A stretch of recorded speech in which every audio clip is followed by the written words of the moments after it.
Allahümme salli ve sellim ve barik ala seyyidina Muhammedin ve ala alihi adede in'amillahi ve iftali.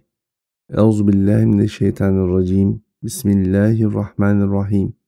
Efendim, insanlık tarihinde yazı kadar, konuşma kadar yazının ehemmiyeti hiç de yadsınamaz bir gerçek. Özellikle Resul-i Kibriya aleyhissalatü vesselam Efendimiz dönemine geldiğimizde yazılı ve sözlü kültürün edebi olarak ele alınış biçimi dikkate alındığında hem Kur'an-ı Azimüşşan'ın mucizesinden hem de Arap dünyasındaki insanların belagat, yani bir şeyi söyleme güç ve kuvvetinden oldukça bahsedilir. Ama edebiyat dünyasının geçmiş tarihlerdeki izleri ve etkilerini anlayabilirsek eğer, Arap toplumlarının ve bütün dünyanın bu söylenceyle ne kadar uğraşa geldiğini anlamış oluruz. Dolayısıyla Kur'an-ı Azimüşşan'dan bahsederken Arap dünyası söze ehemmiyet verirdi. Kur'an-ı Azimüşşan'da bu yüzden sözün en güzeliyle geldi derken, bir diğer taraftan dünyanın diğer ülkelerinde de buna pek de az ilgi var anlamına gelmediğini anlamamız gerekiyor. Bugün de bütün dünyada geçmişte olduğu gibi güzel konuşabilme derdi Hz. Adem Efendimiz'den beri aynı. Dolayısıyla Resul-i Kibriya aleyhissalatü vesselam Efendimiz'e indirilmiş olan bu mucizevi Kur'an-ı Azimüşşan, Resul-i Kibriya aleyhissalatü vesselam Efendimiz'in dilinden dökülürken aslında Hz. Adem Efendimiz'den bu yana gelen bütün insanlığın aramış olduğu bir dil, bir söylem, bir söyleniş biçimi olarak karşımızdaydı. Dolayısıyla sadece Hz. Peygamber aleyhissalatü vesselam Efendimiz'in yaşadığı dönemde değil, ona gelene kadar ki neredeyse bütün süreçlerde insanlığın bu söze, bu hitabete muhtaç olduğunu görmekteyiz. Bir örnekle başlar bütün edebiyatçılar, özellikle Gılgamış Destanı'ndan bahsederler. Aradığın hayatı hiçbir zaman bulamayacaksın yazılı olan bir tableti 1853 yılında Asur arkeoloğu Rossan tarafından keşfedildiğinde onun bir Uruk kralı olduğunu düşünmüşler ve hala da böyle bilmekte olup bu söylenceyi ibarelendirmişlerdi. Yani edebiyat kaynaklarında, yazılı eserlerde her ne kadar eski Çin yazıtlarında bunlar rastlanıyor olsa da genel olarak edebiyat dünyası Gılgamış Destanı ile merhaba demekte. Ama hakikat Gılgamış Destanı aslında kölelikten şiirle kurtulmuş olan bir insanın, bir esirin sözüdür. Bir Uruk kralı değildir Gılgamış. Uruk krallığında sonrasında bu özelliğinden ötürü görev yapmış olandır. Dolayısıyla biraz da geçmişte var olan özelliklerin bugünkü tarihçilerin anlayış biçimiyle yoğrulduğunu da unutmamak gerekiyor. Bir diğer taraftan söylence oldukça önemli. Çünkü bu aynı zamanda edebiyatın bu seviyeden başlamamış olması gerekliliğini ve tarih boyunca bu söylencenin varlığını bizlere izah ediyor. Yani insanlar basit kem küm ederlerken bu kemler ve kümlerin birleşmesinden yeni bir dil oluşmasını beklemek büyük bir komiklik olur.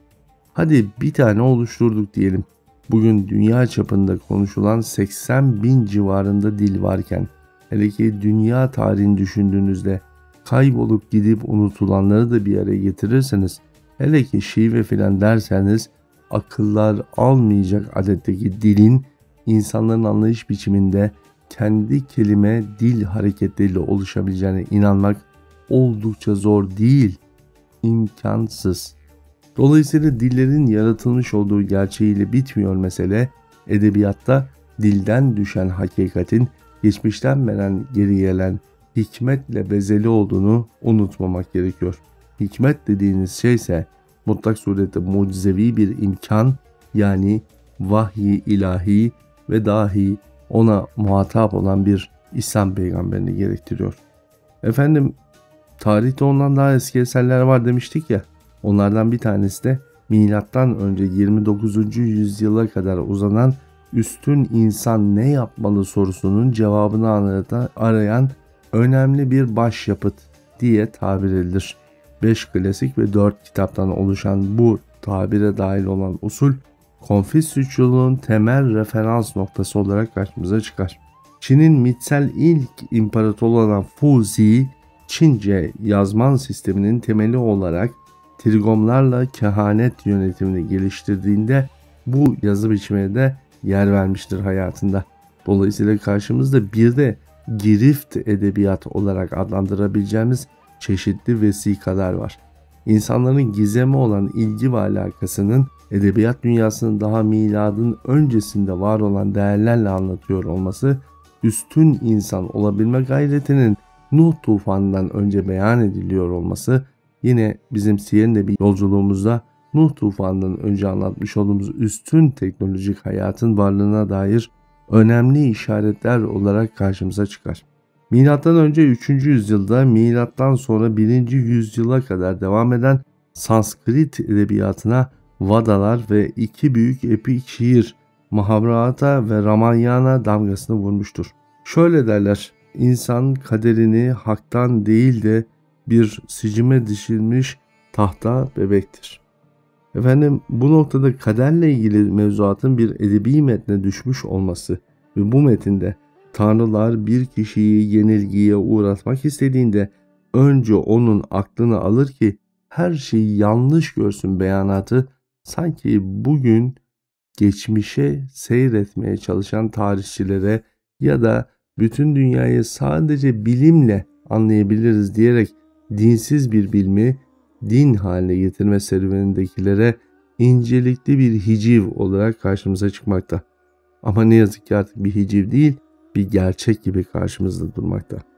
Anlıyoruz ki bu dönemin insanı hem kaderle meşgul olduğu gibi hem de yaratıcının hangi yollarla kendilerine ne yapacağını bilmekte, bunu da başkalarına en güzel sözle söylemeye gayret etmekte. Milattan sonra 57 yılına geldiğimizse Mekke topraklarındayız. Mekke topraklarında tarih, edebiyat ve sanat çalışmalarına başlanıldığı dönemdeyiz. Bundan önceki süreçte farklı yerlerde yazılmış olan bütün eserlerin artık bir araya getirilip Kabe-i Muazzama'nın içerisinde saklanılma kararı ve hatta artık burası yetmeyince yakın bir bölgede kütüphane yapmak kararının alındığı döneme doğru geçiyoruz. Dolayısıyla Resul-i Kibriya Aleyhisselatü Vesselam'ın dedelerinin ilme vermiş olduğu ehemmiyetle başlayacak yeni sürecimiz.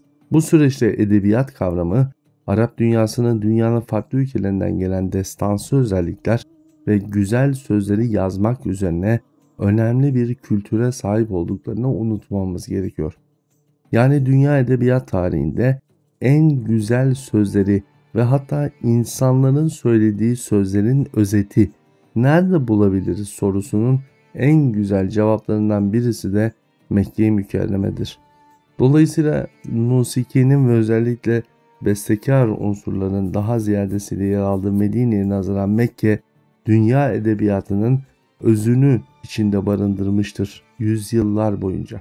Arap topraklarında söylenmiş pek çok atasözü ve söylemin biraz önce saydığımız ve yeri geldiğinde daha çok sayacağımız söylenceyle çok yakın ilişkilere sahip olması, Kur'an-ı Azimüşşan'ın neden Mekke-i Mükerreme'ye geldiğine dair önemli konulardan biri olarak karşımıza çıkacaktır. Bütün dünyanın sözünün özetlerinin yazılmış olduğu bu yer, bütün dünya insanlarına söylenmesi gereken bir özü beyan edecektir. Dolayısıyla söz, kütüphanelerin en büyüğüne söylenecekse eğer, şimdi orası Mekke'dir ve Mekke'de bu işin ilk adımları atılmaktadır. Bu adımları elbette takip etmeye devam ediyor olacağız.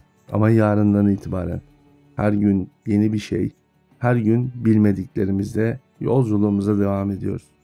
Allah hayırlı bir talebe olmayı nasip eylesin Tevhid Ocağı'nda. Efendim, bugünlük bu kadar. Yarın tekrardan görüşmek üzere. Hadi kalın sağlıcakla.